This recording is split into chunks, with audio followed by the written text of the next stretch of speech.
There, now it's videotaping? There's a lot of other cool stuff to do. Oh, okay. The oldest attraction in Central Florida started in 1949. We're known as a half-day attraction. It takes about 5 or 6 hours to see everything, unless, of course, you take the extra hour to ride our zip line. We've got one of the top 10 voted zip lines on the planet. You fly over alligators and crocodiles.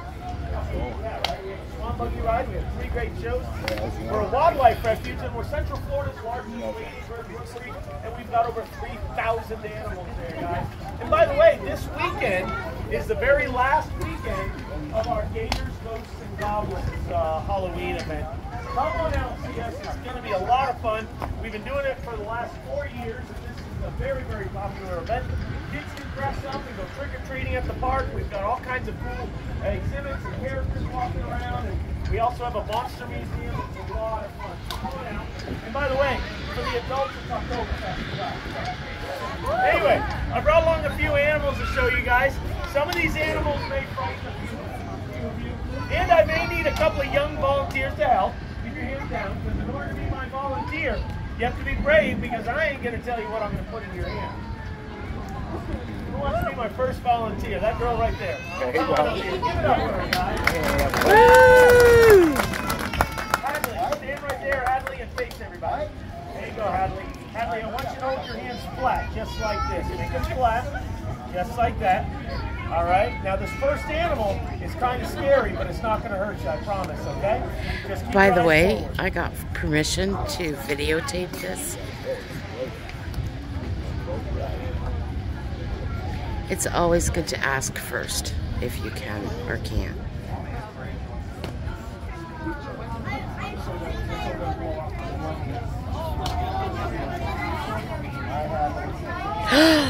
Oh my Lord.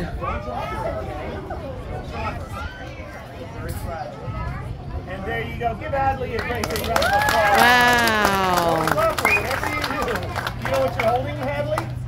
It is a tarantula. Now, guys, how do we know it's a tarantula and not just an ordinary spider? What's the difference? Anybody know? Has nothing to do with size. It's the second word you said. Hairy. Tarantulas have hair and spiders don't. You're doing a good job. Is this your first time holding a tarantula? You did so well. I'm going to take it back. And thank you very much. She is one little brave girl. That right there, guys, is a native species. It's found. That's why I am sitting back. It's called an Arizona blonde tarantula. Can you guess where they're from? Hey, how'd you guys know that? That's exactly right. It's from Arizona, native to the United States. And guess what? This thing has 1/4-inch long fangs and venom, Hadley. But as you can see, it's not making any attempt to bite. And why isn't it biting? Simple. It doesn't want to. Guys, you got to understand what aggression means. What does aggression mean? Aggression means, well, biting for, well, no reason, really, when you think about it. And animals aren't like that. Animals need a reason to attack or bite, whether it be for protecting themselves, protecting their young, protecting their territory, or food. And since I'm none of those things, and I'm not causing it to be scared, it's not biting me. But let's say I was to mishandle it, and if it were to bite me, well, the venom of this tarantula is very, very mild. At the very most, I go, ow, that hurt, and that's about it. As a matter of fact, there's not a single species of tarantula on the planet that can kill a person with a bite. You guys know that? There's a few spiders out there, but tarantulas can't. Now, the reason why tarantulas are hairy is that is their main way of defending themselves. They defend themselves with their hair. How would you defend yourself with your hair? Their hair is very different than our hair, especially the hair on the abdomen. The part that people call the butt is not the butt. That's the abdomen. That part right there, that's the abdomen. The hair on the abdomen is barbed all the way down the shaft of the hair. And when they feel threatened, they take their back legs, they rub their hair off of their body, and they throw it at you. Yep, they're called urticating hairs. And when that hair gets in contact with your skin or your eyes, it becomes very, very irritated. And while the animal is dealing with that, they can get away safe. Tarantulas are also ground dwellers. They do have the capability of climbing, but they don't for fear of falling. They actually have a fear of heights, which may seem kind of strange because you guys probably see spiders in high places all the time, right? Well, spiders can take a fall. They can take a pretty high fall and survive when they hit the ground. Tarantulas, not so much. A fall from this height could kill it. They're a very delicate creature. But just like spiders, they have spinnerets on the back of the abdomen. Spinnerets, of course, do what? They web, right? Now, the webbing of tarantulas and the webbing of spiders a little bit different. Spider web has to be very sticky, and the spider weaves an intricate trap for animals that want to eat. Tarantulas are ambush predators. In other words, they pounce on their prey, but they have terrible vision. So how do they know when prey is about? Well, what they do is they find a hiding spot, they string a bunch of tripwires around their hiding spot, and when something crawls across, he knows that it's there. Let me ask you guys a question. If you guys want to lie, you're more than welcome to. How many guys are scared of spiders? Raise your hand on that. You know what? I totally get it. It's a very common fear, arachnophobia. Keep in mind how important spiders are in our ecosystem. And you might be thinking, well, I don't see enough of them to consider them that important. Well, you know what? There's a heck of a lot more spiders than you can actually imagine. As a matter of fact, I was talking to an arachnid biologist a few years ago, and I'm quoting him. Per every acre of land in the United States, there's an average of 50,000 spiders. Oh my God. Keep in mind also, each one of those spiders eat about 200 insects a year. Doing the math, that's 10 million insects that they do away with. So are they needed? Yes, they are. Arachnids come in all kinds of shapes, sizes, colors. I got one more arachnid I want to show you, and then we'll bring out some reptiles. But I got to show you my favorite arachnid in the entire world. Love these guys, and that's that right there. Oh my Lord. You guys do know what that is, right? Scorpion. Scorpion, and yes, as you can see, she is alive. That is an Asian forest scorpion. They are the second largest type of scorpion in the world. They get absolutely humongous. Well, the females do. And I don't know if you guys know, but in the arachnid world, it didn't work out too well for the male. No, male got the short end of the stick, okay? Now, I know that this is a female because last year she gave birth to 22 babies. And they give birth, they don't lay eggs. But she had 22 babies, and this is not as big as females get. Females get much bigger. The world record is almost as long as my sneaker. Wow. Yeah. Oh wow. Males make it to about 3 inches. That's about it. There's a big difference in age as well. Males will live 3 or 4 years. Females can live anywhere between 10 to 30 years. Told you, big difference. As a matter of fact, female arachnids are very long-lived. The oldest one just recently died. It was a tarantula that was on display in a zoo in Australia. It died at 47 years old. Wow. There we go. Yeah, there are 1,500 different types of That's scorpions. amazing. 1,500. Out of 1,500, only 15, that's right, 15 are dangerous to people. Only 15. In other words, if you see a scorpion, it's not going to kill you. I mean, people pass out anyway, but if you ever see a scorpion, no. Chances are it's not going to be deadly. As a matter of fact, the deadly ones live in South America, Southeast Asia, or Africa. No deadly ones in North America. This one is from Southeast Asia, but its venom is mild. I know that. This one got me about 6 months ago, and as you can see, I'm alive. I didn't need to go to the hospital or anything like that. To tell you the truth, you know what I did? I took some Advil. That was all I did. Of course, I washed it down with a beer, but that's another story. Anyway, if you happen to see any scorpions anywhere in the world, and you don't know what kind of scorpion it is, and you want to know how strong their venom is, all you got to do is look at them. You don't have to get stung by them. All you do is look at the size of the claws, all right? The larger the claws are, the less potent the venom is. If the arms come out and in these big, huge, bulky claws, that means the venom is going to be mild. If the arms come out and end in a little tiny set of tweezers, their venom is very, very strong. The larger the claws are, the less potent the venom is.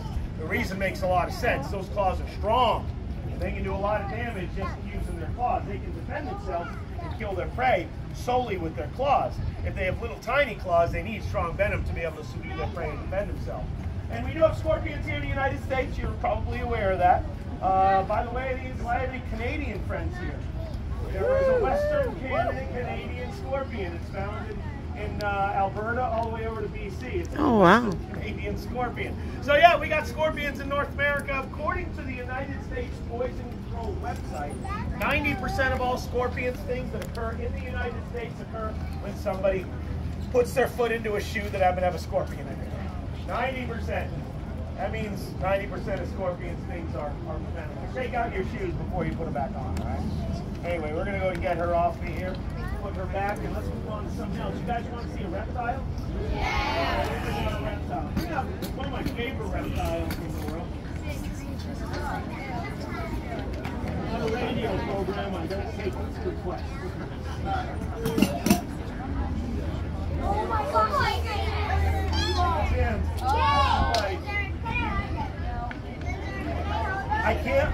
let anybody hold this guy. He's got claws like Freddy Krueger. No, it's not an iguana. Not a bearded dragon. Not a Komodo dragon, but you're in the right family. It is a lizard. You're in the right list, I guess. It is a lizard. It is a monitor lizard, guys. It's a monitor lizard, and the Komodo dragon is like a monitor lizard. Told you, right family, wrong lizards. This right here, guys, is called a savanna monitor.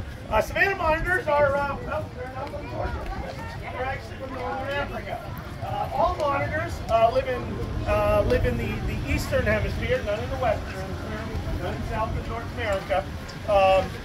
This guy, again, is from Northern Africa, but there's 80 different species of monitor, and they all have one thing in common. They're predatory lizards. They only eat other animals. In fact, of all the predatory lizards in the world, the monitors are the best hunters of them all. You know why they're the best hunters? This is made up, but this is absolutely true, and I can prove it to you. You ever sit outside in the morning, down here at the pool area, and watch all the little lizards run around? You ever watch them? They're fun to watch, aren't they? But you're going to notice something about them. They can't run long distance. Watch them next time. They run in spurts. You'll never see one start here and go all the way across and can't do it. They run in spurts. Run, stop, run, stop, run, stop. You know why they do that? Because lizards can't breathe when they're running. Not straight. Oh, wow. They can't breathe and run at the same time. While they're running, they're holding their breath. And when they stop, that's when they can take in oxygen. Because they can't do two things at the same time. I guess it makes them all male. Anyway, monitor lizards are the only lizards in the world that can run and breathe at the same time. That makes them better predators because they don't need to stop to breathe. Most reptiles, as you're probably aware, are ambush predators because they don't have the energy to chase down prey. Okay, they're reptiles. They have very little stamina. Monitors chase their prey, running up to 18 miles an hour. Now, the savanna monitor, a little bit different. You see, most monitors eat lizards and mammals. This one is an insectivore. Why? Its environment up in Northern Africa forced them to become an insectivore.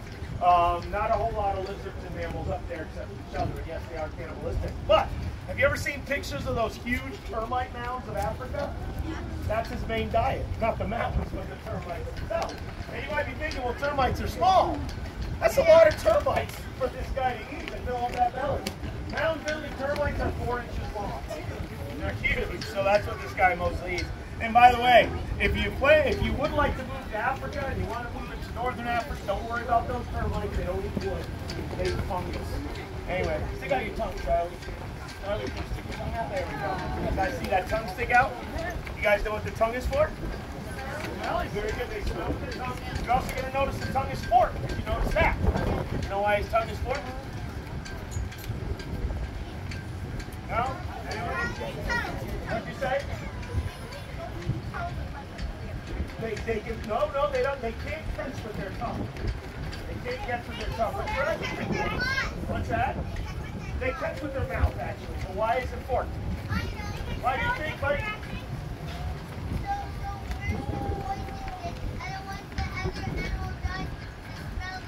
Oh, no, that's a good guess. It's actually, what did you say? High five to you, dude. That's right. It's left and right. That's how they track down their prey. That's why it's forked. Anyway, this is Charlie. And Charlie's one of my best friends. I just love this guy. He's extremely friendly. It's just that I got to do with some nails. He's really But he'll live about 25 years, and he'll get about a foot longer. Monitors are the most, besides crocodilians, monitors are the most intelligent of all reptiles. They actually are trainable, and you can actually even help train them. Believe it or not, you can teach them to kick your box. Anyway, that's Charlie. That's Charlie. That's Charlie. All right, I need another volunteer. Let's see. How about the guy in orange? Come on up here. Stand right there, buddy. Face everybody. There you go. Hold your hands out. Hold on for a second.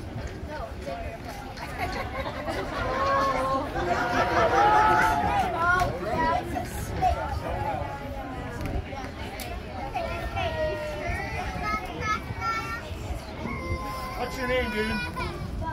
Bo! All right, Bo. That's cool. A friend of mine's having a baby on, well, next Thursday, and his name is going to be Bo. Kind of cool. You guys heard that big old guy with the old beard? Can you show it for me? He's having a baby next Thursday. Oh my God!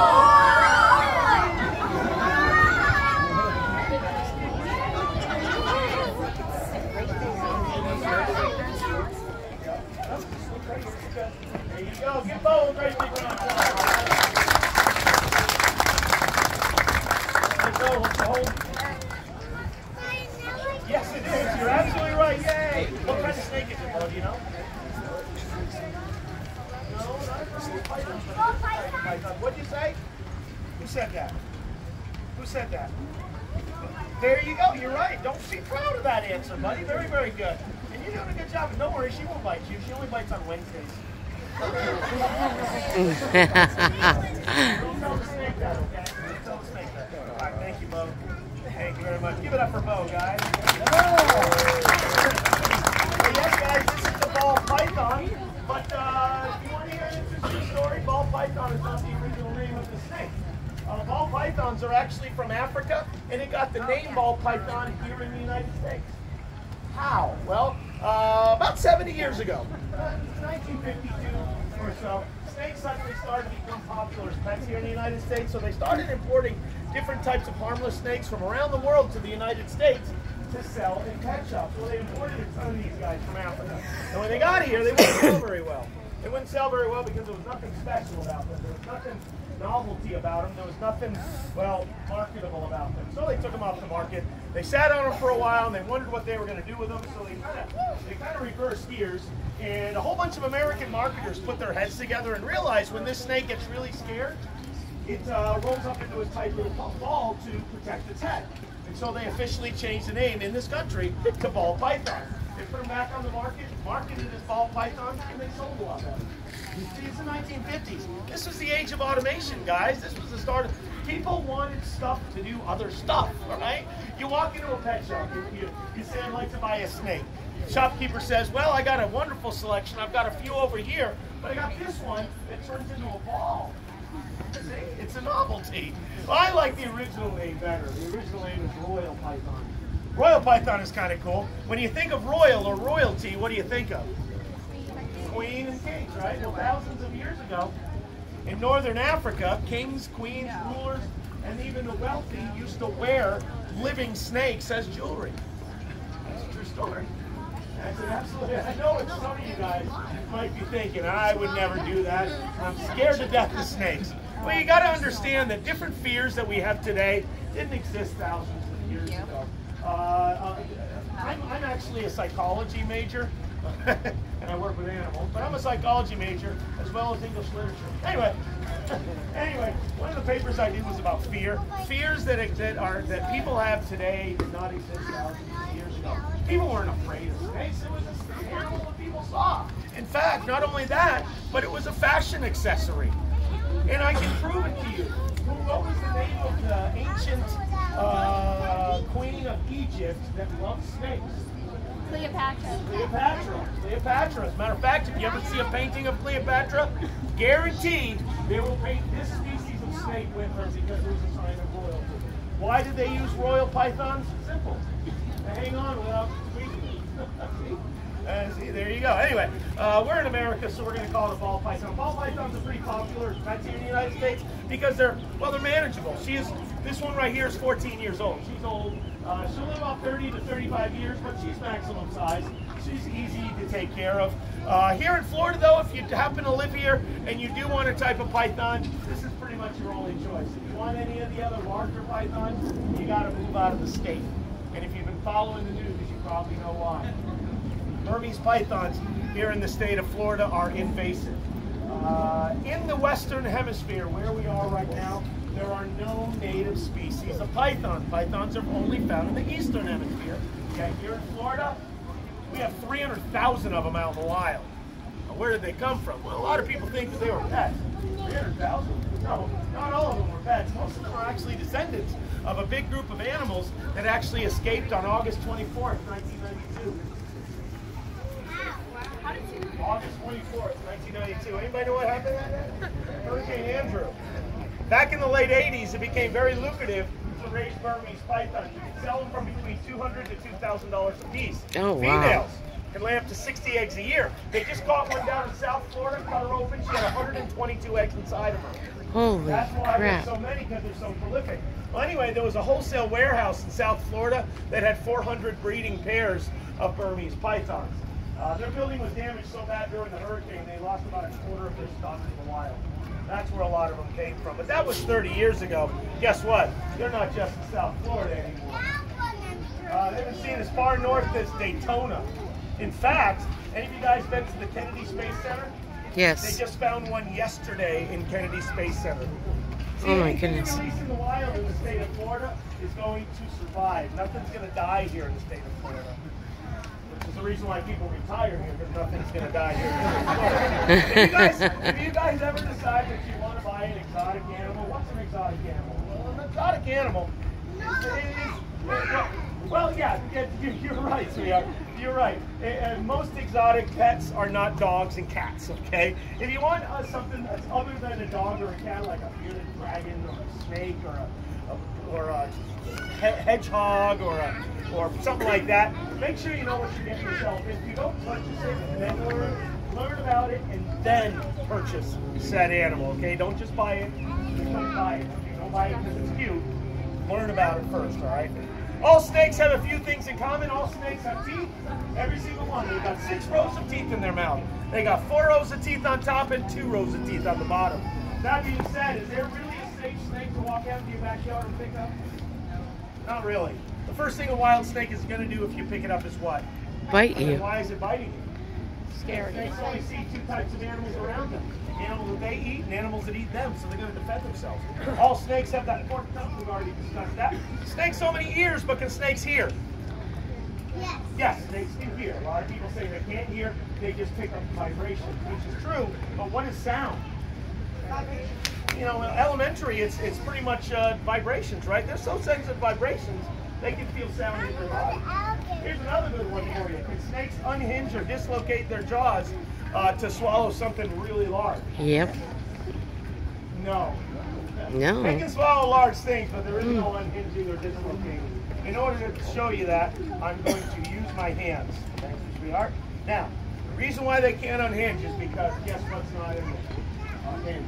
In order to unhinge something, you got to start off with a hinge, right? There's no hinge in there. In order to dislocate something, what do you have to do? You guys know what a dislocation is, right? When you pull something out of its socket, there's nothing like that in the mouth of a snake. The jaws are actually just not really, well, they're not attached by any sort of hinge at all. They're laying on top of each other and held together by stretchy ligaments and muscle, allowing them to completely separate their bottom jaw from their top. But that's not the most important part. The most important part is they don't have one of these. They don't have a chin, they've got jawbones that don't meet in the middle. See, so what they can do is they can expand their bottom jaw like that. In fact, if you'll let me, I'll show you something real quick. You guys see that line on the bottom? Right there, right there? All snakes have that line. What's that line? Well, there's a heck of a lot of skin folded up inside that line. And when they open up their mouth to envelope something, it unfurls and it's like that. Now this is a non-venomous snake. How can you guys tell he's non-venomous? Close, he's around my neck. But there are people that will say that there's a way to tell if a snake is venomous if you ever see one. A lot of people say that if the snake has a triangular shaped head, it is venomous. A lot of people say it's coloration or pattern on the body. Some people believe, and this is the weirdest one ever, can you picture yourself doing this? If you ever see a snake in your backyard, you want to know if it's venomous, just look into its eyes. Think about it. You want to look into the snake's eyes. Anyway, they say that if the pupil of a snake is vertical, like a cat, it is venomous. Okay? We're going to give you guys a test real quick. Don't worry, you're not going to get rated, but I might laugh at you. Looking at this snake, can you tell if the snake is venomous or is it non-venomous?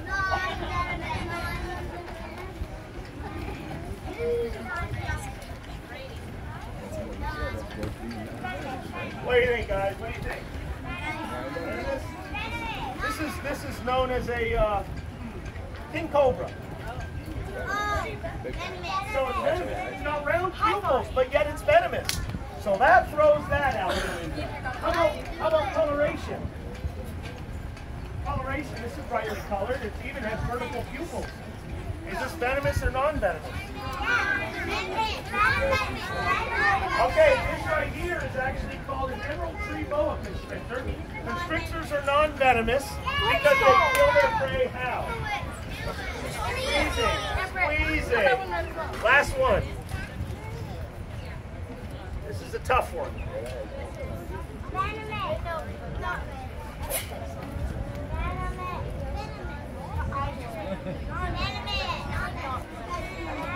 Okay, this animal does not have a triangular shaped head. Its pupils are round, and it's not brightly colored. This is called a taipan, and a taipan is the deadliest snake on the planet. We are so good, like. Yes, you guys are awesome. There you go. Guys, you can't tell if the snake is venomous by looking at it. How can you tell? You just know your snakes, but you know what? Almost everybody lives in North America, right? Anybody not live in North America? Where are you from? UK. UK. They got it easy. They have 2 snakes. One venomous, one non-venomous. Okay.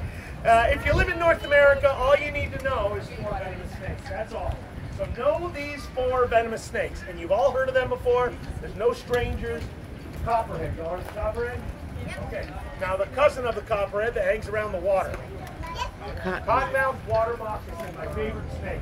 And there's a snake that makes a lot of noise. Rattlesnake. There's 37 different types of rattlesnakes, but it's easy to tell a rattlesnake how. Okay, and then there's one other venomous snake, which is thin and red, yellow, and black. Named after something that lives in the ocean, begins with a C.